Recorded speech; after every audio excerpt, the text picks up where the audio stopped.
Hey guys, Half Chef Will Travel, back today with a quick cuts on how to brunoise a potato. Brunoise is fancy French for a fine dice. So this is going to be a very technical cut. We're going to start by squaring off the vegetable, and you can use this on squash or any vegetable. We're doing with a potato. And don't worry, as I square these ends off, I will use those for some other application, possibly hash browns. I am a big lover of hash browns. But we could also boil those and make a mash. And this is a really technical cut, so take your time. Get real, yeah, that technical. You want these to be as even as possible. So we're going for 1/8 of an inch.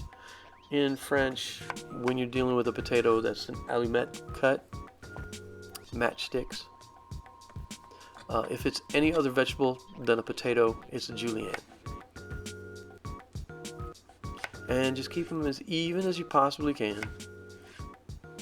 It might take you some practice to get the eyeball work right. Matchsticks, turn them 90 degrees, cubes. And don't rush, you're a home cook, you don't have any time constraints.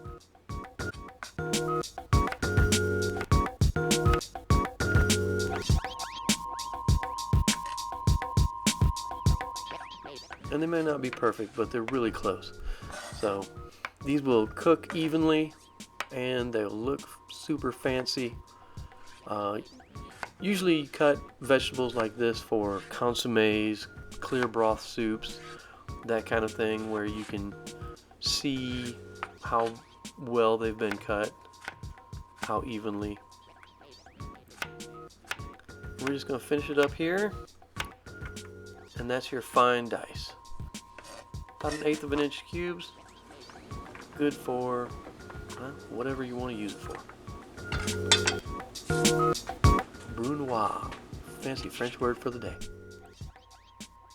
Alright guys, hit the buttons, do your thing, I'll keep doing my thing. Like, subscribe, share, ring the bell. Do it all.